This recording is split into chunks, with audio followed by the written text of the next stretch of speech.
Hello, মনটা ভীষণ খারাপ। নভেম্বর মাস, বিয়ের মাস।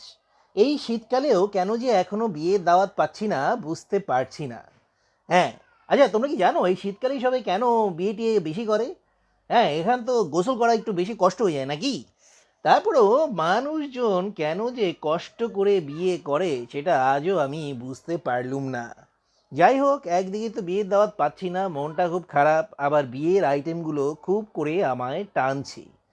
মানে বিয়ের খাবার না খেতে পেরে কেমন যেন মনের মধ্যে হাহাকার লাগছে। এই সময় চোখের সামনে চলে আসলো এই রেস্টুরেন্টটার একটা মেনু। দেখতে অনেকটা আমাদের দেশের হচ্ছে একদম বিয়ে বাড়ির কমন যে আইটেমগুলো, সেই জিনিসগুলো নিয়ে ওরা হচ্ছে একটা অফার দিচ্ছে। হ্যাঁ, দেখতে মোটামুটি ভালোই লাগে। আর এই রেস্টুরেন্টে এর আগেও আমার খাওয়া হয়েছে, আমার বেশ পছন্দের একটা রেস্টুরেন্ট।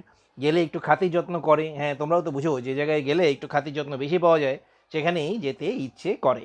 হ্যাঁ, এখানে একটা বিশাল বড় থালি, তার মধ্যে ছিল হচ্ছে ৪ জনের জন্য পোলাও, আস্ত মুরগির রোস্ট। হ্যাঁ, রোস্ট কিন্তু ৪ পিসের ১ পিস খাওয়ার থেকে আস্ত মুরগিটা দেখতে একটা অন্যরকম ভাবস লাগে নাকি? হ্যাঁ, সাথে রয়েছে মুরগির টিক্কা কাবাব, আবার ডিম, সালাদ, আর রয়েছে চুই ঝালের মাংস।